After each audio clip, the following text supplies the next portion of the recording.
This is Lisa from Mobile Tech Review, and this is the Motorola Droid RAZR. This is their latest high-end, ultra-marketed phone, if you like, and it certainly is a really lovely high-end phone. You can see it's a big phone, 4.3-inch display, and guess what? Finally, it's a Super AMOLED display. No more straight LCD like we saw on the Droid Bionic. And yes, much has been made about pentile displays, and in fact Super AMOLED displays do use a pentile matrix. I say just get over it. People have been loving Super AMOLED displays.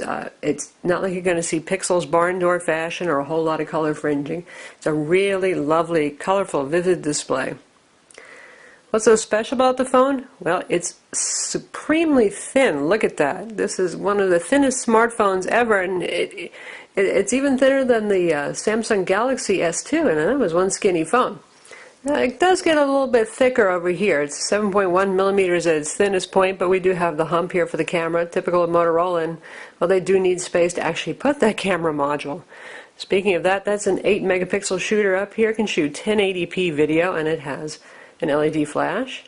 And you can see the back here, it's Kevlar, and it's got a really neat pattern, so super duper tough. Also, rigid metal frame around it.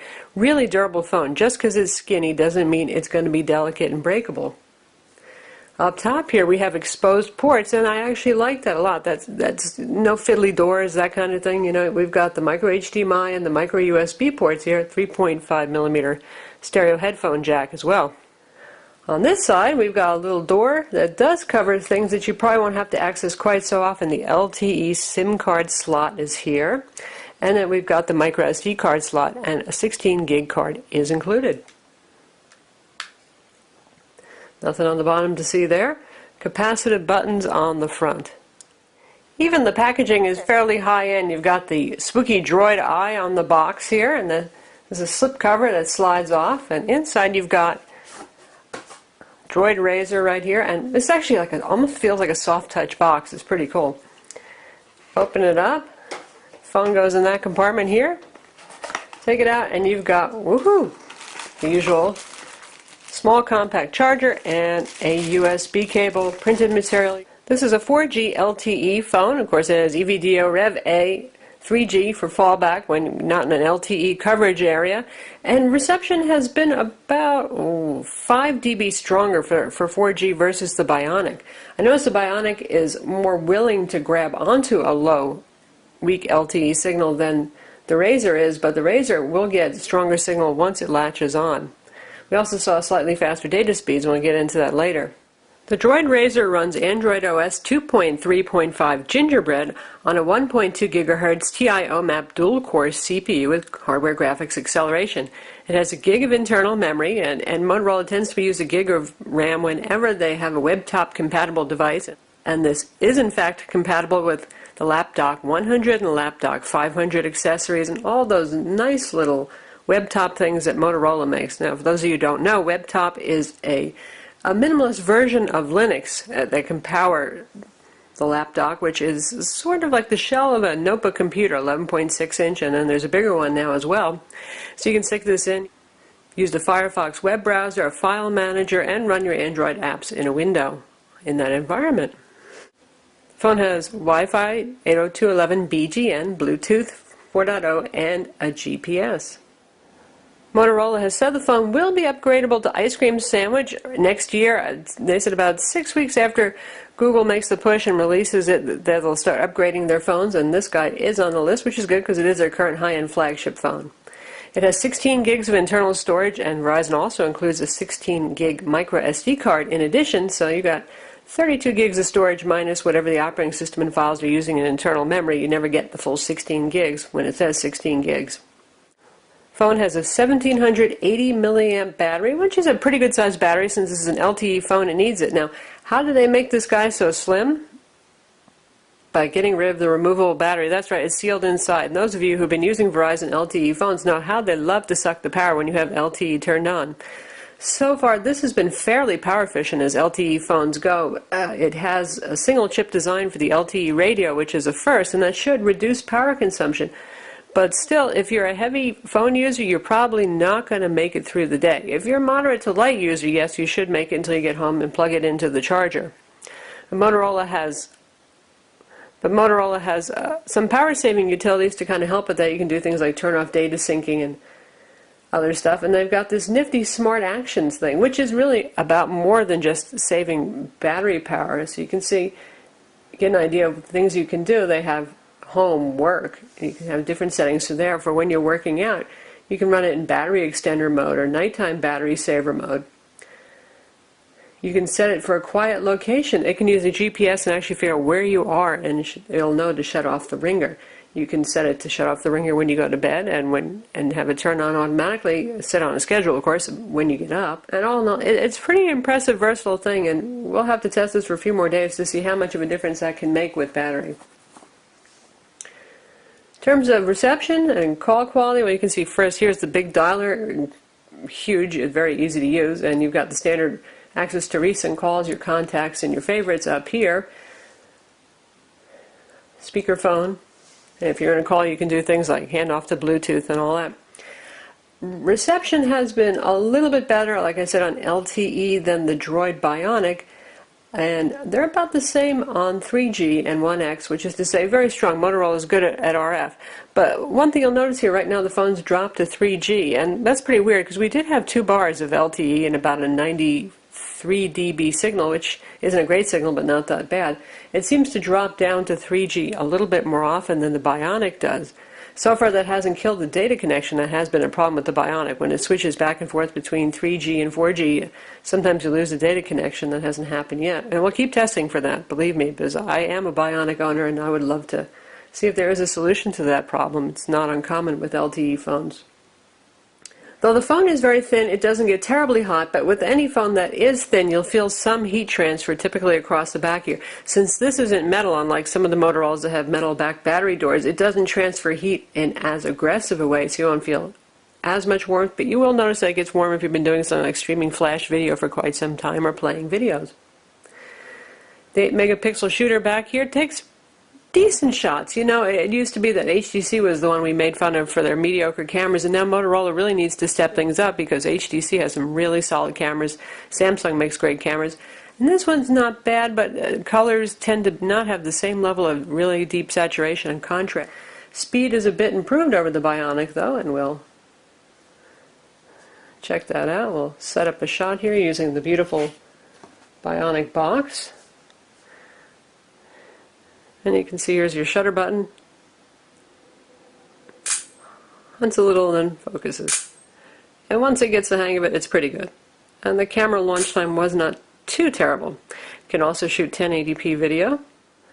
Phone has a QHD resolution display, which is a 960 by 540 pixels, and that's pretty good. But you know what?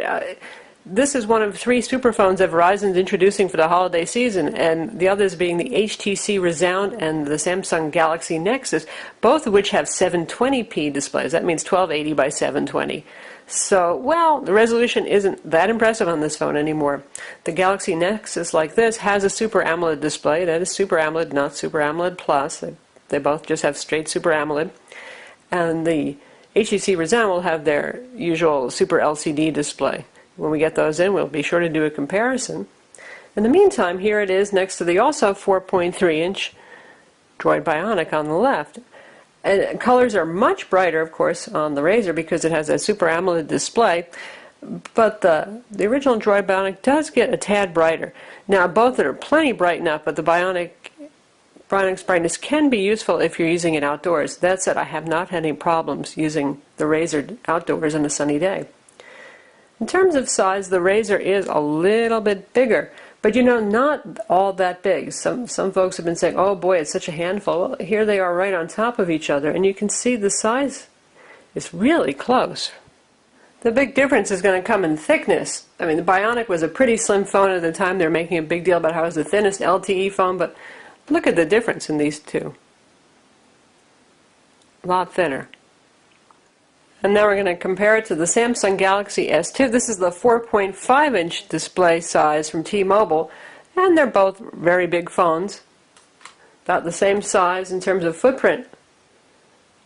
Galaxy being a teeny bit wider, and in terms of thinness, at its thinnest point, the Motorola does manage to be the skinnier phone. And lastly, compared to the iPhone 4S, obviously the iPhone is going to be a smaller phone because it has a 3.5-inch display. The Bionic comes with a healthy smattering of applications, not excessively bloatware-ridden. We saw the Smart Actions, which is actually pretty cool. My Accounts is a way to add all sorts of social networking and email accounts, Exchange, IMAP, POP3, Twitter, Facebook, LinkedIn, Flickr, all that stuff. Motorola is really big on supporting that stuff as part of their, well, we don't call it MotoBlur anymore, but basically it is the MotoBlur engine behind there, but no longer requires that you log into a MotoBlur account to set up the phone. We've got all the standard Google apps on board. We've got Google Books, Navigation, Google Talk, Places, YouTube Player. Verizon adds their VCast tones, their Verizon Video, which is a streaming video service. Not ready yet on this phone to show you, but it's pretty decent stuff. Got Verizon account backup stuff, VZ Navigators on board for those of you who don't get into Google Maps for whatever reason. And we've got some demo games installed. The inescapable Let's Golf 2, that seems to be on every Android phone these days, and we've got Madden NFL 12 demo as well. Motorola includes their business-oriented stuff. We've got Moto Print, and we've got remote wipe capabilities as well on this phone. And we've got the Moto Active here for those of you who get into the new Moto Active product. And instead of ZoomoCast, we have MotoCast. Pretty much the same thing, they've just changed the name on it, and that's a really neat service. It works with Macs and Windows PCs, and you can set that up and you can stream content. Basically, it's a remote file manager that you can use your phone to log into your computer and play your music and your videos, access files, anything that you've got on your computer, and you can do that over any kind of wireless connection, 4G, 3G, Wi-Fi. Of course, if you are using your 4G connection, do keep an eye on your data consumption. We like Verizon's handy data counter down here. Verizon's having a little special right now where you get double the bandwidth per month for the same price, so instead of paying $30 for 2 gigs, you're getting 4 gigs, and that's pretty neat. And some of you early LTE adopters actually got the unlimited plan, and well, you don't have to worry, do you? Other applications on here are Kindle, we've got Blockbuster, GoToMeeting, again part of the business initiative from Motorola. We've got Quick Office, is the full version that can edit, create, and view MS Office documents. Got NFL Mobile on board. Slacker Radio. And Motorola's social networking app, which is actually a pretty nice app. Right now this is integrating both Twitter and Facebook feeds. You can update your status in here, you can get direct messages, you can click through and see what anybody's posting on. The phone has a front-facing 1.3 megapixel camera up here for video chat and does support Google Video Chat, and of course you can download Skype and any other video chatting application that you like. Works pretty well for that, even on 3G in fact. And we've got Motorola's Enhanced Gallery here, which integrates social networking images, the stuff that you've posted online. You can see here it starts off with what my friends have uploaded. I kind of really like this actually. It ends up being a lot of fun. And you can access your own stuff by tapping on My Library, and you can see I've got photos up here that I've just taken, and I've got a video. First we'll take a look at exciting photo.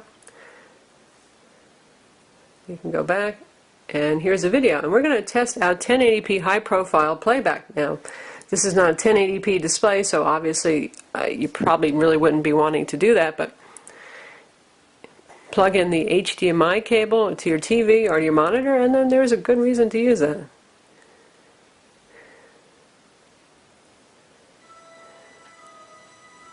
You can hear the speaker is very loud and full on this. About halfway, and turn up near maximum. Well, things have obviously changed for us. And it's no surprise that the phone does well with video playback. It scores very well in benchmarks. We got a 2550 in Quadrant, 77 in Linpack's multi-thread test. Those are very good results. And SunSpider, that was the most impressive. We got a 2102 for the SunSpider JavaScript test. That tests how quickly it can render JavaScript in the browser. And that's a number we've only seen on dual-core Android Honeycomb tablets. Typically, the fastest phones are in the 3000s to the 4000s, so like, wow. The phone has the usual WebKit Android web browser with Adobe Flash. Now we're up to version 11. You can see the on-screen keyboard here is Motorola's on-screen keyboard. Nice square outlines around things. Pretty easy to use. It's a big display. I will visit our own site.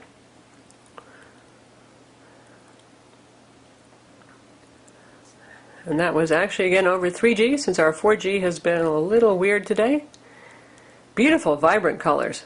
It really helps that those Nokias happen to be beautifully vibrant that are featured on our front page right now. And easy scrolling, it doesn't get bothered at all by the flash ads that are on the site. And it can play straight Adobe Flash, no problem too. Let's check out one of our video reviews to see.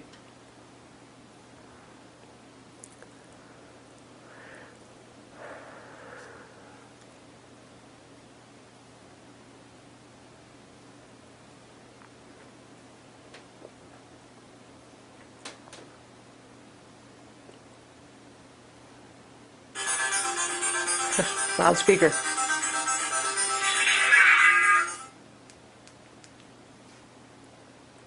This is Lisa from Mobile Tech Review. It plays absolutely fine. Nokia Lumia. And we'll bring that out to full screen.